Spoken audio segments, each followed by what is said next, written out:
आज हमारी UP TET की 4th क्लास है। हम अपना टॉपिक कर रहे थे विभिन्न अवस्थाओं में संज्ञानात्मक विकास। यानी कि हम अब तक शारीरिक विकास और मानसिक विकास विभिन्न अवस्थाओं में कर चुके हैं। मानसिक विकास हमारा इंटेलिजेंस टेस्ट एंड आईक्यू पर एंड हो गया था। तो अब नेक्स्ट हमारा जो विकास है वो है संज्ञानात्मक विकास। संज्ञानात्मक विकास बच्चे के शैशवावस्था, बाल्यावस्था, किशोरावस्था में क्या क्या परिवर्तन लाता है वो हम आज स्टडी करेंगे। तो जो संज्ञानात्मक विकास है वो कॉग्निटिव डेवलपमेंट कहा जाता है। यानी कि मनुष्य की जो सोचने समझने की ताकत है उसे हम संज्ञान कहते हैं। ठीक है, ये सिद्धांत सबसे पहले पियाजे के द्वारा दिया गया था, इसीलिए इसे पियाजे का सिद्धांत कहते हैं। पियाजे ने इसमें 4 काल बताए हैं कि एक बच्चा अपने जीवन में 4 कालों से होके गुजरता है। यानी कि 4 स्टेजेस उसने बच्चों के बारे में बताई हैं। संवेदी पेशीय अवस्था, सेंसरी मोटर स्टेज जो सबसे पहली अवस्था है। प्राक संक्रियात्मक अवस्था, प्री ऑपरेशनल स्टेज ये सेकंड है। मूर्त संक्रियात्मक अवस्था, कॉन्क्रीट ऑपरेशनल स्टेज ये थर्ड है। औपचारिक संक्रिया अवस्था यानी कि फॉर्मल ऑपरेशनल स्टेज ये फोर्थ है। ठीक है, तो 4 अवस्थाएं जो हैं, संवेदी पेशीय अवस्था है, प्राक संक्रियात्मक अवस्था, मूर्त संक्रियात्मक अवस्था। जो प्राक संक्रियात्मक अवस्था है उसे अमूर्त संक्रियात्मक अवस्था भी कहते हैं। पर जो आपका यूपी टेट का एग्जाम है उसमें आज तक अमूर्त संक्रियात्मक अवस्था नहीं यूज किया गया है। प्राक संक्रियात्मक अवस्था हिंदी मीडियम के बच्चों के लिए यूज किया गया है और प्री ऑपरेशनल स्टेज जो है वो इंग्लिश मीडियम के बच्चों के लिए है। फिर मूर्त संक्रियात्मक अवस्था यानी कि कॉन्क्रीट ऑपरेशनल स्टेज, औपचारिक संक्रिया अवस्था यानी कि फॉर्मल ऑपरेशनल स्टेज। अब हम इन चारों अवस्थाओं के बारे में डीपली स्टडी करेंगे। तो देखिए, सबसे पहले है हमारी संवेदी पेशीय अवस्था, सेंसरी मोटर स्टेज। जन्म से 2 वर्ष तक की ये होती है। इंद्रियों द्वारा प्राथमिक अनुभव इसमें बच्चा करता है। पियाजे ने इसे 6 उप अवस्थाओं में बांटा है। जो पियाजे थे उन्होंने कहा कि एक बच्चा जब जन्म लेता है तब से लेकर 2 वर्ष तक उसके अंदर संवेदी पेशीय अवस्था आती है। यानी कि बच्चा सेंसरी मोटर स्टेज में होता है। इस समय पर बच्चा अपने इंद्रियों का मुख्य रूप से प्रयोग करेगा इस दुनिया को जानने के लिए। परंतु जो उसकी संवेदी पेशीय अवस्था है वो आगे बहुत सी चीजों में यानी कि बहुत सी अवस्थाओं में बांटी गई हैं। मेनली उन्होंने कहा कि मैं ये मानता हूं कि 6 उप अवस्थाएं होती हैं जिसमें हर अवस्था महीनों के अनुसार बटी हुई है। ठीक है, जन्म से लेकर 2 वर्ष तक उन्होंने 6 अवस्थाएं बांटी और 6 की 6 अवस्थाओं को उन्होंने महीनों के अनुसार बांटा कि एक बच्चे के अंदर इस महीने में ये परिवर्तन होगा, इसमें ये परिवर्तन होगा। ठीक है, ताकि आप आसानी से जो शिशु है उसका अध्ययन कर सको। सहज क्रियाओं की अवस्था है पहली। तो जो उप अवस्था है वो सहज क्रियाओं की अवस्था है। स्टेज ऑफ रिलैक्स एक्टिविटीज, जैसा कि नाम से पता है बच्चा सहज कार्य करता है अपने। जन्म से 30 दिन तक की अवस्था है ये। वस्तु को मुंह में लेकर चूसना, इसमें बच्चा क्या करता है कि वस्तु को अपने मुंह में लेकर के चूसता है। जैसे बच्चे को मुंह में हम दूध की बोतल या वो शहद वाला निप्पल लगा देते हैं, तो बच्चा सिर्फ चूसने के बारे में जानता है कि एक चूसना एक क्रिया है, और वो बच्चा सहजता से अपने आप करता है। इसीलिए उन्होंने जन्म से 30 दिन को सहज क्रियाओं की अवस्था कहा है। फिर है उनकी दूसरी उप अवस्था, जो है प्रमुख वृत्तीय अनुक्रियाओं की अवस्था। ठीक है, सहज अनुक्रियाओं की अवस्था के बाद प्रमुख वृत्तीय अनुक्रियाओं की अवस्था आती है, यानी कि stage of circular reaction primary, 1 माह से 4 माह तक। इसमें बच्चा जो है अपनी नजरों को इधर उधर घुमाकर गोल गोल घुमाता है, समझता है कि चारों ओर क्या है। तो इसमें बच्चा जो है 1 से 4 माह तक का होता है, और इसे हम प्रमुख वृत्तीय अनुक्रियाओं की अवस्था कहते हैं। फिर है थर्ड अवस्था बच्चे की उप अवस्था, गौण वृत्तीय अनुक्रियाओं की अवस्था, यानी कि stage of secondary circular activities. ये अवस्था 4 माह से 6 माह तक होती है। वस्तुओं को इधर उधर करना बच्चा सीखता है। ठीक है, एक तो हो गई सहज अनुक्रियाओं की अवस्था, एक हो गई प्रमुख वृत्तीय अनुक्रियाओं की अवस्था, और फिर तीसरी हो गई गौण वृत्तीय अनुक्रियाओं की अवस्था। पहली तो 0 से 30 दिन की है, जन्म से 30 दिन की है, और दूसरी 1 माह से 4 माह की है, फिर 4 माह से 6 माह की है। और जो ये अवस्था है, इसमें बच्चा अपनी वस्तुओं को इधर उधर करता है। ठीक है, फिर आती है बच्चे की चौथी अवस्था, गौड़ स्कीमेटा के समन्वय की अवस्था, यानी कि stage of coordination of secondary schemata. 8 से 12 माह तक की यह अवस्था होती है बच्चे की। इसमें शिशु जो है उद्देश्य प्राप्त करना चाहता है अपना। मान लीजिए बच्चे का उद्देश्य है कि उसे कोई आइसक्रीम चाहिए, तो बच्चा उस उद्देश्य को प्राप्त करने की जिद करेगा, रोएगा, चीखेगा, चिल्लाएगा कि मुझे ये चीज चाहिए। उसका उद्देश्य चाहे छोटा हो, पर उसे प्राप्त करना वो चाहता है। इस उम्र में बच्चा अपने बड़ों का अनुकरण करना शुरू कर देता है। एक बार बच्चा जो सुन लेगा उसे बार बार रिपीट करेगा। ठीक है, तो ये जो चीजें हैं बच्चे के अंदर चौथी अवस्था में आती हैं, गौण स्कीमेटा के समन्वय की अवस्था, ये उप अवस्था है आपकी। ठीक है, आगे है आपकी फिफ्थ उप अवस्था, जो कि है तृतीय वृत्तीय अनुक्रियाओं की अवस्था, यानी कि stage of tertiary circular activities. 12 से 18 माह तक की ये अवस्था होती है। इसमें बच्चा प्रयत्न व भूल से सीखता है, यानी कि बच्चा गलती करेगा, आप उसे समझाओगे, वो फिर गलती करेगा, आप फिर समझाओगे, और 12 से 18 माह तक की ये अवस्था होती है। यानी कि 1 से 1.5 साल तक का बच्चा बार बार चीजों को इधर उधर फेंकता है, आप समझाते हो, वो फिर से वही करता है, फिर आप समझाते हो।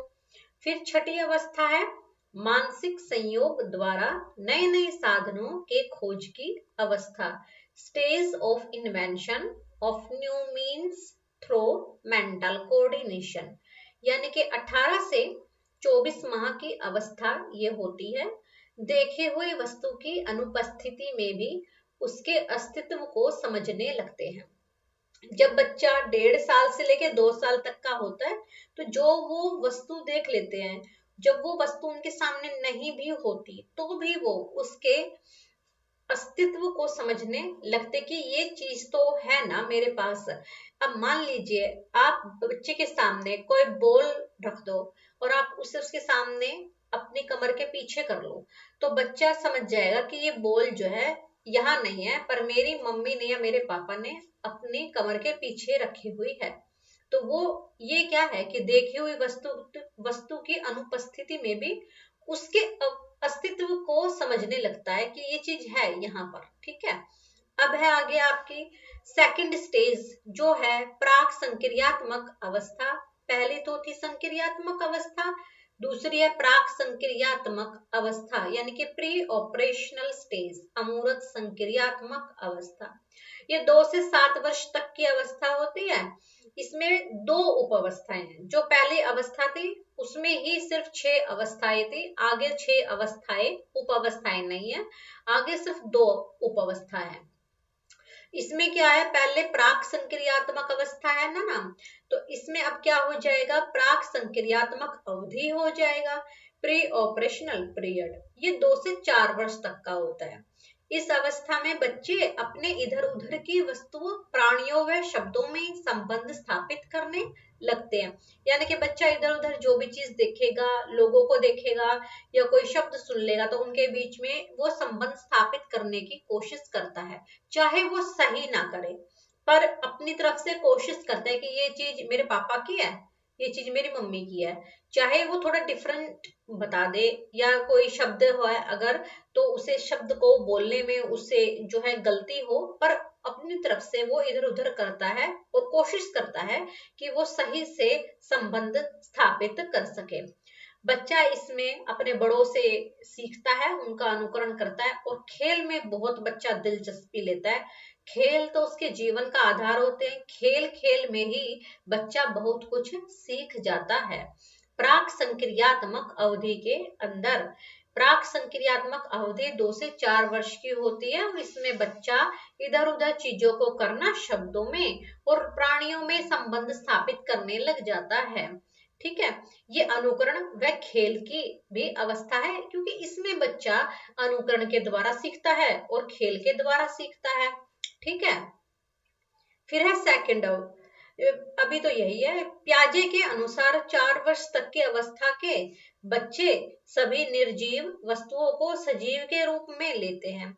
जब बच्चा 4 साल तक का होगा तो उस समय में यानी कि प्राक संक्रियात्मक अवधि में बच्चा अपनी निर्जीव चीजों को भी सजीव मानने लगता है। उसे ऐसा लगता है कि उसकी डॉल जिंदा है, वो उससे बातें करती है, वो उसकी फ्रेंड है। तो ये चीज जो है बच्चा निर्जीव चीजों को सजीव मानना प्राक संक्रियात्मक अवधि के दौरान करता है। और अगर अवस्था पूछ ली जाए तो प्राक संक्रियात्मक अवस्था के दौरान करता है। फिर दूसरी जो उप अवस्था आती है प्राक संक्रियात्मक अवस्था में, दूसरी जो अवस्था है उसे आप अंतर्दर्शी अवस्था कहोगे, इंट्यूटिव पीरियड कहोगे आप, यानी कि अवधि ही है ये एक तरीके से। ठीक है, 4 से 7 वर्ष का जब बच्चा होगा तब वो बच्चा इंट्यूटिव पीरियड से गुजरेगा। इस अवधि में बच्चा भाषा सीखना शुरू कर देता है, क्योंकि आप उसे स्कूल में भेजोगे, घर पर भी अगर बच्चा रहेगा तो बोलना सीख जाएगा वो। चिंतन व तर्क बच्चा करना शुरू कर देता है, पर उसके चिंतन और तर्क में क्रमबद्धता नहीं होती है। भूल जाएगा कि भाई अभी क्या सोचा था, क्या तर्क दे रहा था, इधर उधर की बातें जोड़ना शुरू कर देगा, छोटी सी बात को बड़ा करके बताएगा, एक्सप्लेन करेगा, क्योंकि बच्चा क्रमबद्धता नहीं जानता कि किस सीरीज में उसे बातों को करना है। तो 4 से 7 वर्ष की उम्र में बच्चा भाषा सीखना शुरू कर देता है, चिंतन और तर्क उसे आता है। इस अवस्था को हम अंतर्दर्शी अवस्था या इंट्यूटिव पीरियड कहते हैं। 6 वर्ष की आयु पूरी करते करते बालकों में मूर्त प्रत्ययों के साथ अमूर्त प्रत्ययों का निर्माण होने लगता है। अगर बच्चा कोई एक अपनी आंखों के सामने कॉन्क्रीट कॉन्सेप्ट देखेगा तो उसके माइंड में उससे रिलेटेड कुछ ना कुछ एब्स्ट्रैक्ट कॉन्सेप्ट भी बनना शुरू हो जाएगा। मान लीजिए 6 वर्ष का बच्चा है, अपनी आंखों के सामने टीवी में कुछ देख रहा है, तो वो उस टीवी में मान लीजिए वो देख रहा है कोई भी कार्टून वगैरह, तो जो वो कार्टून की नकल करते हुए देखेगा ना, उसे ऐसा लगेगा कि वो भी खुद ऐसा करे। ठीक है, यानी कि अपना हीरो बना लेगा वो उससे, और वो खुद को भी ये कहेगा कि ना मैं छोटा भीम हूँ, मैं गोकू हूँ, इस तरीके की बातें जो है बच्चा करने लग जाएगा।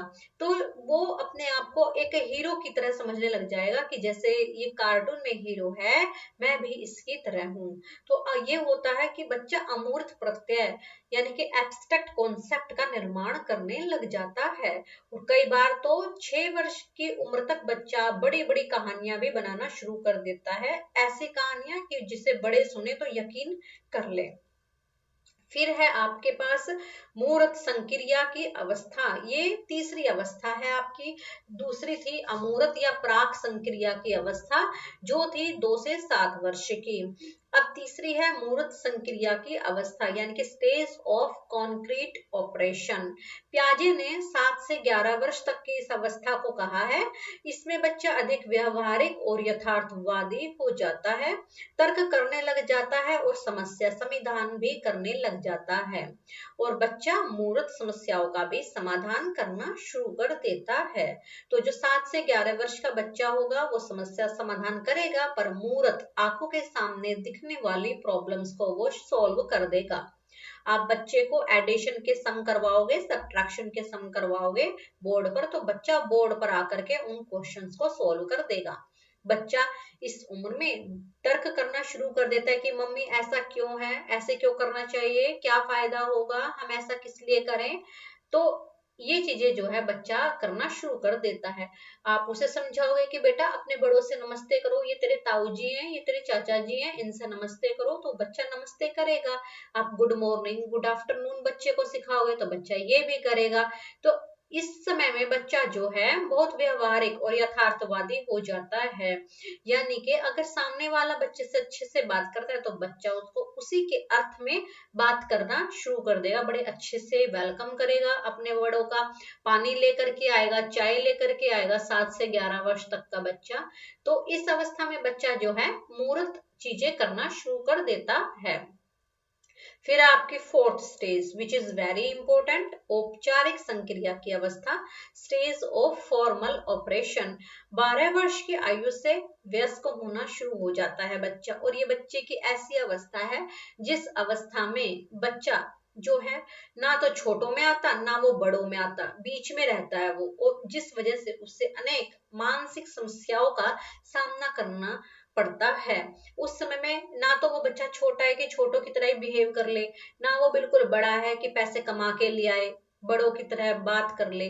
तो वो बेचारा बीच में रहता है, सोचता है। अब बड़े उसे कहेंगे कि तू बड़ा हो गया है, पर उसकी बुद्धि अभी इतनी बड़ी भी नहीं हुई है कि भाई वो बड़ी बड़ी प्रॉब्लम्स को सॉल्व कर दे। दिमाग तो उसका छोटे बच्चों का ही है अभी, क्योंकि अभी डेवलपमेंट होनी शुरू हो रही है।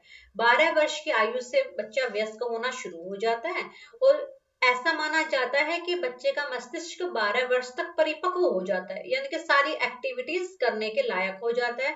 जो दिमाग की मांसपेशियां हैं वो पूर्ण रूप से विकसित हो जाती हैं। जितने चिंतन में बच्चे के कर्मबद्धता आ जाती है ऊपर तक, जब तक बच्चा रहा है मूर्त संक्रियात्मक अवस्था तक, तो बच्चा चिंतन तो करता है पर उसमें कर्मबद्धता नहीं आती। बच्चा तर्क करता है पर कर्मबद्धता नहीं आती। अमूर्त संक्रियात्मक अवस्था में या कह लो प्राक संक्रियात्मक अवस्था में बच्चे के अंदर चिंतन होगा पर कर्मबद्धता नहीं होगी, तर्क होगा कर्मबद्धता नहीं होगी। और जब मूर्त संक्रियात्मक अवस्था आएगी बच्चे के अंदर, तो उस समय पर बच्चे के अंदर जो है चिंतन होगा, थोड़ी कर्मबद्धता होगी, पूरी कर्मबद्धता नहीं आती है। फिर क्या होगा, बच्चा तर्क करेगा और चिंतन करेगा, सोचेगा समझेगा, कुछ चीजें ठीक करेगा और कुछ गलत कर देगा, तो पूर्ण कर्मबद्धता बच्चे के अंदर नहीं आती। परंतु जब बच्चा अपनी औपचारिक संक्रिया की अवस्था में जाता है तो उस उम्र में बच्चे के अंदर जो है मस्तिष्क के विकास होने की वजह से चिंतन में उसके अंदर कर्मबद्धता आ जाती है, यानी कि सीरीज वाइज बच्चा जो है सोचना शुरू कर देता है।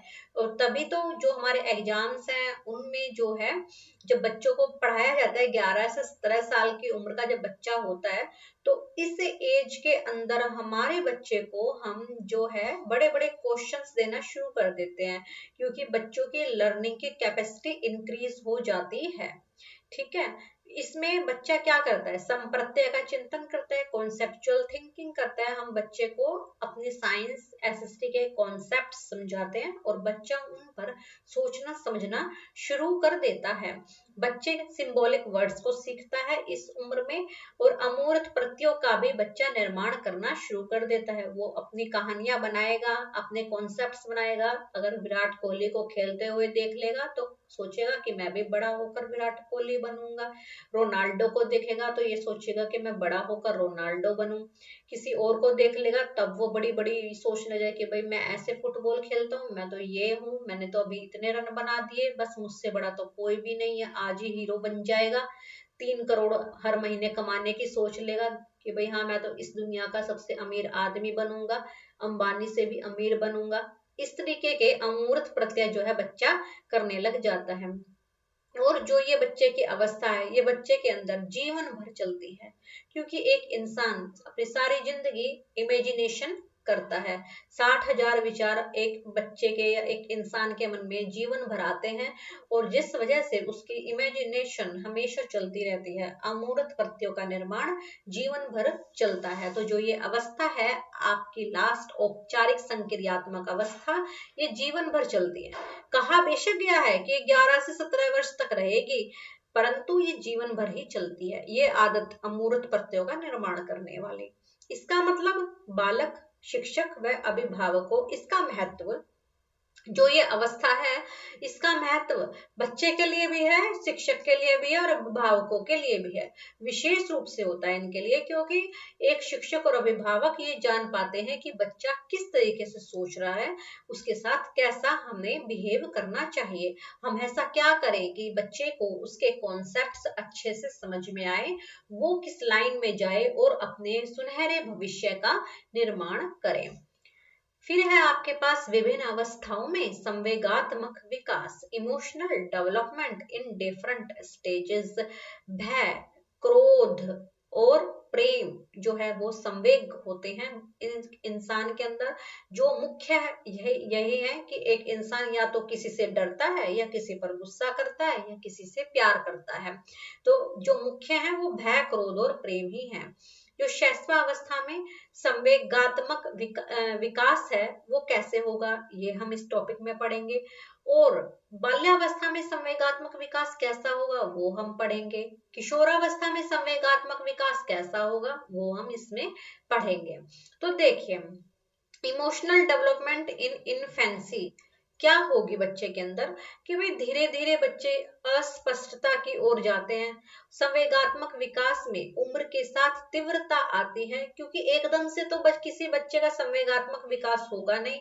ठीक है, अंतिम चरण में वातावरण संवेगात्मक विकास होता है। जब बच्चा अपनी शैशवावस्था में होता है तो जो उसकी सबसे अंतिम उम्र होगी, यानी कि 0 से 2 वर्ष की जो भी उम्र बच्चे की कही गई है, या 2 से 7 वर्ष तक की जो भी उम्र है बच्चे की, तो उस उम्र के अंदर जो बच्चा है अपनी शैशवावस्था में संवेगात्मक विकास बड़ी तीव्रता से करेगा। जो उसकी आखिरी उम्र, आखिरी जो स्टेज होगी ना, उसमें संवेगात्मक विकास बड़ी तेजी से होगा। आपने देखा होगा 2 साल का बच्चा जो होगा ना, वो बहुत चिड़चिड़ा टाइप का होगा। 2 से 3 साल तक का बच्चा, उसे बहुत ही ज्यादा यानी कि समझाना पड़ता है, प्यार से बात मनवानी पड़ती है। अगर नहीं मानता तो उसे उसकी चीज ही देनी पड़ती है, जिस भी चीज की वो जिद कर लेगा। अगर नहीं दी जाएगी तो फिर वो अपना रोना बंद नहीं करेगा। तो अंतिम चरण में वातावरण संवेगात्मक विकास होता है।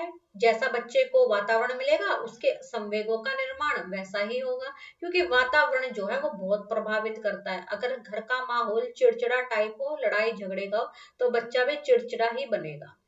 बाल्यावस्था में संवेगात्मक विकास क्या होगा, इस समय में संवेगों में स्थायित्व आ जाता है। बच्चे के अंदर प्रेम, ईर्ष्या, घृणा और प्रतिस्पर्धा यानी कि कंपटीशन की भावना पैदा हो जाती है। बच्चा क्या करेगा, अपने बड़ों से हाँ या ना कहकर चुप रहता है, और जब कोई काम करने के लिए उसे कहो तो वो झूठ बोलकर कई बार भाग भी जाता है। अंतिम अवस्था में, जब बच्चा बाल्यावस्था के अंतिम अवस्था में जाएगा तो वो अपने संवेगों पर नियंत्रण भी करना सीख जाता है, क्योंकि आगे बच्चा किशोरावस्था में जाएगा। किशोरावस्था में जब बच्चा संवेगात्मक विकास करेगा तो उस समय पर भाई संवेगों में अस्थिरता आ जाती है, क्योंकि बच्चा जो है अपने हार्मोनल डेवलपमेंट में एंट्री कर जाता है। जिस वजह से उसके अंदर बहुत से संवेग पैदा हो जाते हैं एक साथ। सिर्फ आप ये नहीं कह सकते कि बच्चा भय, क्रोध और प्रेम ही करता है, पता नहीं कितने संवेग बच्चे के अंदर पैदा हो जाते हैं। और ज्यादा संवेग होने की वजह से उसमें बहुत तेजी से अस्थिरता देखने को मिलती है, जिस कारण बच्चा कई बार अपने संवेगों पर नियंत्रण भी नहीं रख पाता है। तो जो किशोरावस्था है उसमें बच्चे के अंदर अपने संवेगों पर नियंत्रण नहीं होता है। अनेकों बातों के बारे में बच्चा सोचता है। कई बार क्या होता है, बच्चा ऐसा सोच लेता है कि अगर घर में उसके नंबर कम आ गए और मम्मी पापा ने डांट दिया तो सोचेगा कि मुझसे तो कोई प्यार ही नहीं करता, मैं तो ऐसे ही इस घर में हूँ, सब मेरे छोटे भाई से या बड़े भाई से ही प्यार करते हैं, ऐसा थोड़ी होता है मेरे नंबर इतने कम आ गए हैं। तो कई बार बच्चा उल जलूल बातें भी इस समय में सोचने लग जाता है, जिसका कई बार ऐसा असर देखने को मिलता है कि बच्चा आत्महत्या तक का शिकार हो जाता है। तो अधिकतर आपने देखा होगा जो बच्चे आत्महत्या करते हैं वो किशोरावस्था के होते हैं। माता पिता ने एक थप्पड़ मार दिया और सोचा कि बस मेरे से तो कोई प्यार नहीं करता, मैं क्या करूंगा जी करके, और लगा दी छत पर से छलांग, होगी आत्महत्या वो उसकी। तो अनेक संवेगों के कारण जो है बच्चे के अंदर अस्थिरता आ जाती है। इसीलिए माता पिता को या अभिभावकों को चाहिए कि जब बच्चा इस स्टेज में हो तो उससे प्यार से समझाया जाए, एक बार, दो बार, तीन बार, जितनी बार हो सके बच्चों को प्यार से ही समझाया जाए। उन पर हाथ उठाने से कोई फायदा नहीं है। फिर है शारीरिक व मानसिक परिवर्तन। इस उम्र में बच्चे के अंदर शारीरिक और मानसिक परिवर्तन बहुत होता है। ठीक है, तो ये जो है किशोरावस्था में होने वाले संवेग थे। वैसे भी जब भी कोई टीचर किसी को पढ़ाए तो ये कोशिश करे कि भाई वो बच्चों के ऊपर किसी भी तरीके का दंड ना डाले, बच्चों को प्यार से समझदारी से ही पढ़ाए, और माता पिता भी घर में अपने बच्चों को अच्छी बातें ही सिखाएं। ठीक है, तो आज की क्लास हमारी यहीं तक थी। नेक्स्ट क्लास हम अपनी कल करेंगे। Thank you for watching my video.